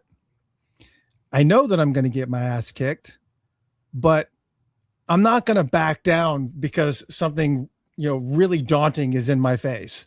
I'm not backing down. I'm not, if it's a problem, I'm going right at it, and here we go, whatever. And he didn't realize that he had that impact. Now, the question goes to you. Is there somebody that may have had some type of impact like that, something that may have happened similarly that had an impact on you, and that person may not even know? Wow, man. It's like you're opening the door for something very. I know. I'm just trying. I'm trying to dig. I'm digging for these stories. Somebody had to have an impact on you. Maybe you did tell them. Many people have had an impact, and given me insight into my own process. I think, but I'm thinking about things that I've seen other people do that may have inspired me, like inadvertently, because that's what you're talking about, right? Something you've seen or something that you. I mean, it can be personal. I mean, if it's something that you saw somebody else do that you haven't even personally met, I mean, sure, that's something else, but I'll tell you what, here's what I saw. I'll share this one because at least it's with people that everybody here knows or should know. I was doing a gig with the Steels, Javita, yeah, Jalen, sure. Fred, JD. Mhm. They were doing a show at the Fitzgerald Theater here in St. Paul, and the rhythm section, I think their brother Billy was on keys, but Sonny was playing bass and Levi was playing guitar, and I was the drummer. We were playing at the Fitzgerald, and Sonny's playing, and the strap lock on his bass broke away, right? It hit him in the lip, right? And he dropped down to his knees to keep playing because the strap was, discombobulated. As soon as Sonny went down on his knee, Levi did the same thing. They both down there just funking. Wow. But he was down there because he was in pain because he just been smacked in the lip. Also because the strap broke, right? So he had to go down on his knee to support the bass, Mhm. And Levi, they both down there just, woo, man, just. But the audience probably didn't notice anything, and when Levi kicked in, then everybody's just like, "Oh, probably nice." not. Exactly, but I learned that often from Levi because he was very rarely like stunned. Like he always knew what to do. Yeah. And you got to keep that. He taught me in that way to always be alert and aware and consider, every aspect, not just what you're doing, Yeah. Levi was like, this is a show. So, I got you, Sonny. Yeah, that's good. Never leave your partner out there just messed up, And make that was something out of it. And that was your so your takeaway was what? To pay attention to Was to that there's an opportunity inside every problem. Yeah, there you go. I got to write that one down. There's an opportunity, like problems are only problems if you look at them that way. It's usually a challenge, I'm literally writing it down. All right. I'm sure it's a maybe a common saying. If it's not, you need to trademark it. Yeah, right. Because that's a gold nugget right there. Well, All right. This question, I think we've answered this before, and but for those who are new listeners, Mike, were you interviewed for the Netflix documentary, and would you do it again if you were asked? I I was interviewed about being interviewed by I believe her name was Tamara Rosenberg. Mm. She called, we talked. I expressed my level of concern that it was going to be a hit piece, and she tried to ease my fears, but she was not successful. The next day I called her and said, I don't want to do it. And so did they ask, they ask why, or? Well, I mean, for a number of reasons. First off, they weren't paying for the interview. Second off, you have no control over the content, what they're going to do with it, things like that. And I think maybe John Bream had told me something prior to that about how they basically sort of interrogated him and tried to get him to lash out and say mean things about Prince. So I wasn't up for it. Also, I had just done a thing for like the Reels network or whatever it was, and everything was taken out of context. They butchered me like Edward Scissorhands, man. It was just weak what they did, and so I was very disenchanted with the whole idea of talking to anybody at that point. I had just stopped. Yeah, I just when it's going to be what they're going for. I mean, and again, that's Hollywood. It's like trying to figure out trying to figure out whether or not how far they're going to take the sensationalism and blow it up to where it's like, okay, I get that you've got to create moments and you got to kind of mix it up, but we're talking about somebody's legacy here, and to have all this hearsay stuff going on by people that there's no way to confirm or deny. It's tough. It's tough. Yeah, I get the positioning, but yeah, I'm glad that you backed away. I'm not interested in that. I know there, many of my colleagues and other people who work with Prince, they didn't have any problem with it. They're like, well, just whatever it is, let it be the truth. And it's like, yeah, you know what? There's so much falsehood out there already, and it seems to be like that. I mean, the trouble people go through to concoct, elaborate lies and, what things that people build with AI now. It's like, man, whatever, I just didn't want to be used. Yeah, of course. Yeah. Nobody actually, well, and the risk that is taken if you say something and they figure out some way to place it out of context. Well, yeah. Sure. Not only that, but it was like, well, how come you guys are, I'm supposed to just offer all this information at your behest and for nothing? I don't like reminiscing that much to begin with. This is not, a joy for me. I have a lot of painful memories because that was a very transformational time in my life. I mean, everything was a challenge at that point. And you had new challenges every day. And I'm like, it's not, you're not paying me anything for the trouble. And I really don't know you. Had it been, what's her name? The original woman who was going to do the documentary, Ava DuVernay. Ava DuVernay, yeah. I would have been all in because I know something about her. I know about her work, and I just, I probably would have been more likely to trust her. Yeah, of course. Well, and she's notorious for the types of films that she does, and so there's no way she's going to tear it down from the inside out. And old boy was notorious, for his OJ documentary. I'm right? Yeah. It's sensationalism. Yeah, you're already the wrong dude to me, man. I'm sorry. That's just how I felt about it. Yeah. Let's see. I had one question here. What's something about the music? This is for me. What's something about the music industry that people on the outside completely misunderstand? Maybe even a lesson that you learned when you were coming into the music industry and you're on the inside and you're like, oh, I didn't know that happened. Or what's something about the music industry that's really shocking that people would be surprised? I'd say the same things about the music industry that I'd say about the world, basically, which is trust no one. and nothing is free. There is no free lunch. Yeah, that's a good one. That's true. Yeah.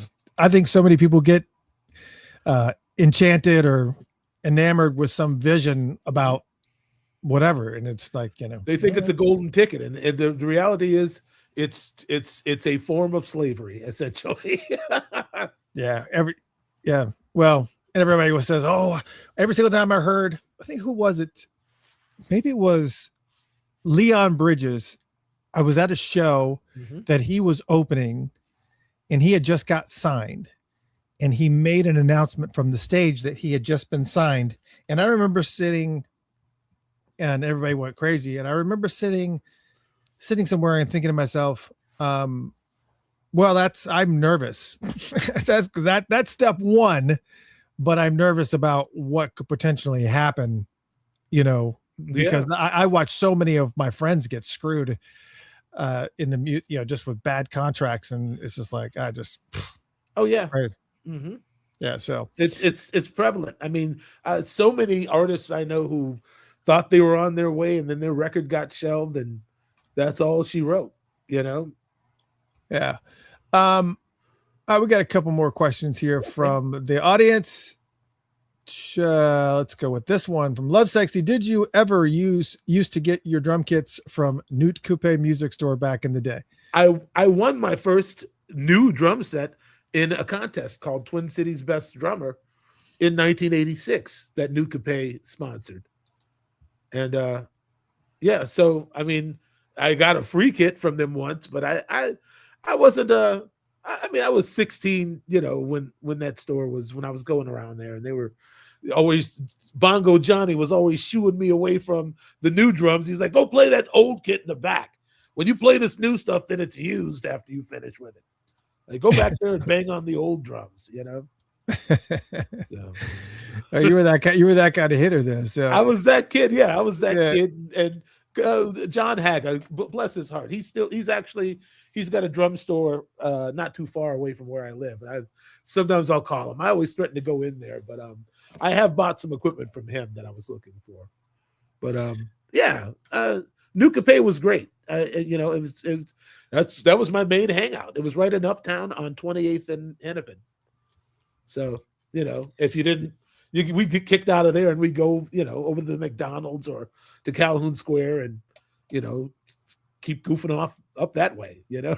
Yeah. We always had access to Guitar Center. There used to be, there was a place that used to exist here called Galaxy Music here in Atlanta that was phenomenal. Okay.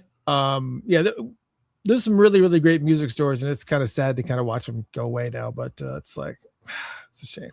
You know what though? GC, a friend of mine still goes to GC on the regular basis to Guitar Center. Oh, Guitar Center's a great place, but they're a little bit expensive. I mean, not expensive, but it's just, I think the availability to be able to get musical instruments and different types of gear, you can get it for so much less online now that it's kind of sure. But you know, I agree. Yeah, I mean, it's not a necessity, but they seem to be hanging on. Yeah, they seem to be doing all right. Yeah. What was the first song that you played on, that you heard on the radio, and where were you when you heard it? And you remember like, oh, that's my song. What was the first time that happened to you? Oh man, I don't know, man. I mean, you don't remember the first time you heard yourself on the radio?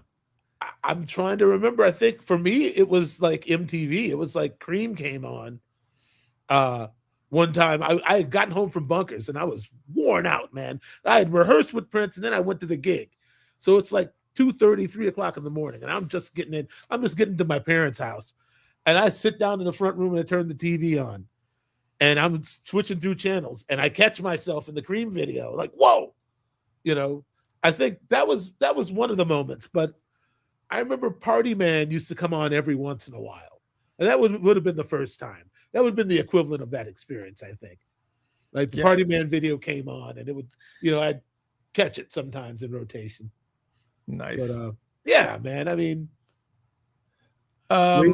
radio. I didn't have a lot of time for radio by the time I joined Prince's band. Yeah, I mean, it doesn't have to be something you regularly listen to, but I mean, First time I heard myself on the radio was a local radio station here called 96 Rock back in the day. And I was playing with a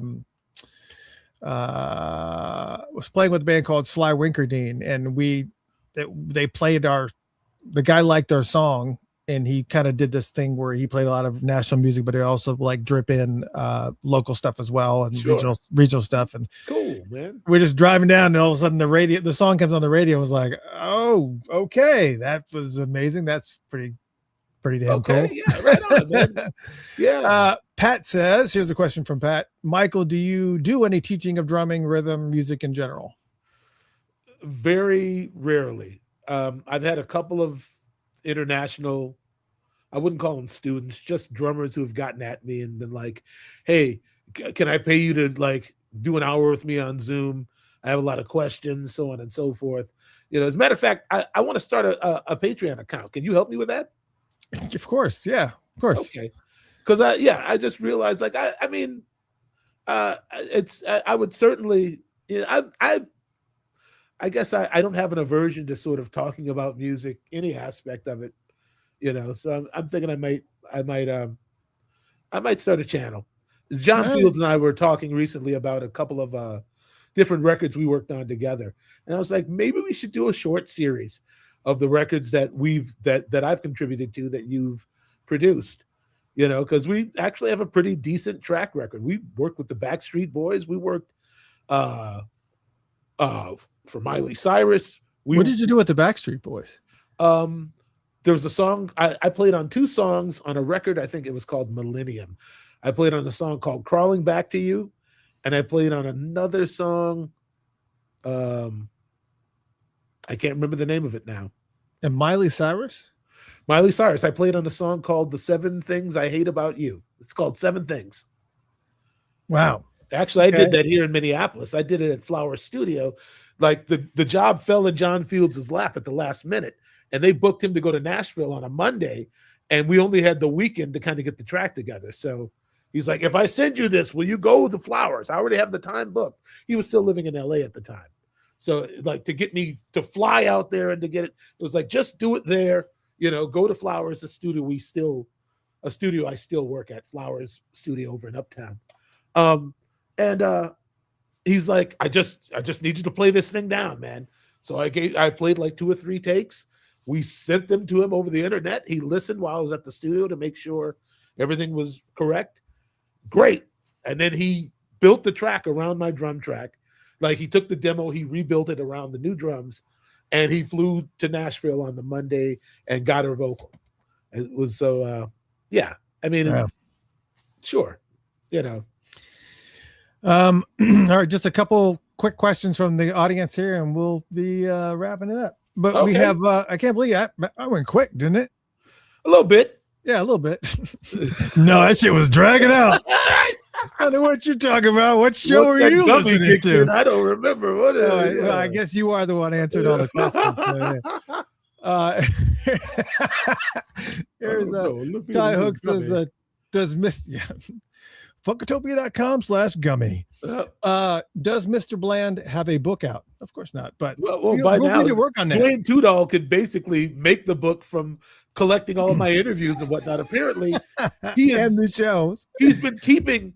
He knows, like, he's gone through every documentary or every interview, basically, more or less, from what I remember him saying. He's just like he's seen everything. Yeah. He's done, I don't know what he's done, like maybe written things down. I don't know what, but with all the information that's out there, there could be a book. He keeps saying he'll help me if I want to actually write one. And I've been trying to get to what is the meaning of it, really, because the book's got to be about something. It can't just be, I was born a poor black child. It can't be that. And I get mystery buckets of chicken. Right. Mystery buckets of chicken. I've been considering it. It's because it's, being a musician it's different, man. This. It's like you don't operate the same way other people do. You're a bit of an outlier. And in my case, like, music has really shaped my life, man. It's been everything to me. And one of the tags I use when I'm advertising for like urban classic shows, I say under the musical direction of Michael Bland. And I actually think that might be the name of the book. It's like, what is underneath all that? There you go. Like under the musical direction, like what lies beneath. And so I've had a lot of time to sort of collate and, let my mind sort of go free. And I have a lot to say about it. I think it's just making it into a comprehensive, document that could be of some use to somebody. So, and a lot of people don't know this. Yeah, a lot of people don't know this, but Dwayne Tudor also has access to all of the Funkatopia archives. Oh, right on. Every single show that I do gets uploaded to Google Drive, and there is only 2 people on the planet that have access to everything that's on that Funkatopia drive. Every single interview I've done, all of it, and that is myself and Dwayne Tudor, because I wanted to make sure that because the quality of his documenting and the way that he kind of goes through everything, and he downloads stuff and he, gets strips it with all the text and whatever. I mean, we've been quoted a lot in the Prince books and stuff. He's a scientist, man. It's crazy. He's bad. Last question was Jody Comenzo said, Michael, are you part of the Live for Music program? I am not. Nobody, not because I didn't want to be. I don't think anybody has asked me. I don't think, who is, do I know the Live for Music program? Who is that? I have no idea. I was thinking about Live for Love, because I know that's my J's, sure thing, but yeah, I don't know. Yeah. Well, I mean, it's not like I got any beef or anything. They can certainly call if they need something from me. I'm at the disposal of those who inquire, more or less. Oh, it's Johnny part says of Live for Love. Okay, it's part of Live for Love. Yeah, no, I think isn't Kirk Johnson partnered with her in that in some way, shape, or form? Oh yeah, sure. Yeah, he holds one of the board positions with them. Yeah, so they're covered. They don't need me over there. They're good. Man, Michael, I love it when you have all these stories, and I hope you guys had a good time tonight. Just chatterboxing. We didn't get a lot of drop off, so it must mean you're at least semi entertained. Yeah, I guess. So what, we reached 131 people when I told you by that number, you got to multiply that by 2 or 3, because this only shows these 3 platforms. It doesn't include all the other stuff that's going on too. So we've got streaming and it's anytime you see that number, it's more than that. It can be 2 to 3x that. Okay. And then you get the traction after that as well. But that's for live. That's totally for different. live. That's pretty good, man. Hey, everybody out there in StreamYard land, I appreciate your patronage. Yeah, you man. guys are great, man. It makes it worthwhile, doing what we're doing. I mean, yeah, absolutely. And we greatly appreciate you guys checking in. Make sure that if you're on YouTube, please click on subscribe down there. Click follow. I know a lot of people. There's people that I see in the chat room every single week that do not follow us on Facebook. I see them participating, but they have not clicked on that follow link yet on Facebook or YouTube. It's please just do that, because it helps us get the word out. Yes, and it helps please. get more activity. I mean, it'd be nice to have some of the expenses taken off your plate, man. Yeah. Well, it's been fun. And I hope you guys had a good opportunity to maybe you learned something tonight. I know I did. I did not know that you did work with Miley or Backstreet Boys. I did not know that. So that was man. Demi Lovato was another one, man. I played on several tracks on her first couple of records. Man. Anyway, I've been blessed, man. What can I say? I owe it all to him. Amen. Yep. Yeah, we're gonna have a religious night one night. Oh boy. Well, and I hope that I don't even know if I should even bother playing this outro here, because Hey, can we mention It's something cryptic. before you? Oh wait, you close yeah. out? Actually, no. Because before we go, let's do this real quick. Yeah, Thank you, man. we wanted to make sure that there's a couple things. First off, we have a performance that's going to be happening on April 20th, 2 nights with Urban Classic. That is happening on April 20th. They're going to be celebrating the life and legacy of Prince. Michael Bland's going to be there. Obviously, you got Tommy Barbarella in the mix, Ash Smash in the mix, G Sharp in the mix. Man, it's going to be a great time. Yeah, 2 Liv shows. Warfield is going to join us. Liv is going to be there. Liv Warfield's also going to be there. That's April 20th, and that's in Minneapolis. And there's going to be 2 shows. And yes, I will be there. Yes, I will be there. Yeah, of course, I'll be there at 420. Yeah. So it's going to be a lot of fun. I'll be there emceeing the scenario. Might spin a few tunes. I don't know. We'll see what happens. We're just kind of just playing it by ear. There was going to be a candlelight ceremony after it down in Chanhassen, but I'm trying to figure out a way if there's something that we can do right after the show, right at the show, somewhere close by, sure. that so that people don't have to get in the car and drive. And on top of that, I've got a flight out to LA the next day. So it's just, it's a lot of hustle and bustle. So we're not going to go into it. Gotcha, and then on top of that, so that's April 20th. You want to get tickets, you just head to dakotacooks.com. That's at the Dakota in Minneapolis. That's right. Yes, sir. dakotacooks.com and get those tickets. And then of course they are also doing a show on Tuesday, June 2nd. So there will not be a Funkatopia live that night. Yep. Or it'll be at the Chanhassen Dinner Theater. Right. And that is Chanhassen DT for dinner theater.com for tickets on those, man. Yeah, we thought we'd do a little pre-celebration sort of, for people who arrive early like that the day before the kickoff, to give them something to do. So right. We're right there in Chanhassen. You can come right over. There's 2 shows, I think 5:30 and it says right 5 and 7:30 is what it says. Great. Fantastic. So if you don't have tickets for that, go ahead. What you waiting on? Yeah, man. It's going to be that's going to be hot. Yeah. All right, man. It's been fun. I appreciate that. Yeah, absolutely. It was in the list. I just forgot to do it. So we'll talk about it later. Yeah. We're going to talk about it more. We're going to push it because we'll see you next week. We're kind of not going to be nights off. There's some things coming down the pike, and we want to make sure that we're prepared and you guys are prepared and all that. So, you guys keep on keeping on. All right, guys, keep on keeping on.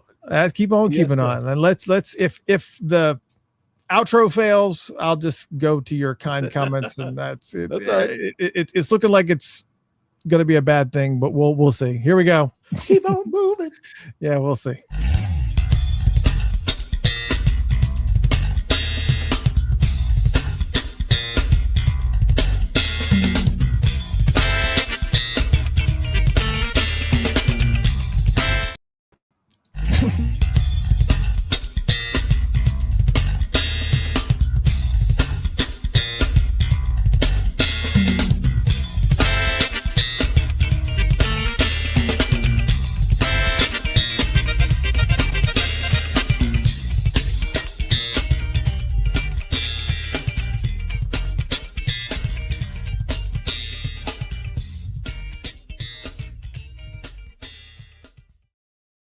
Good night. See y'all next week. Well, Michael, you want to say goodbye? No, I don't want to say nothing, man. Go on.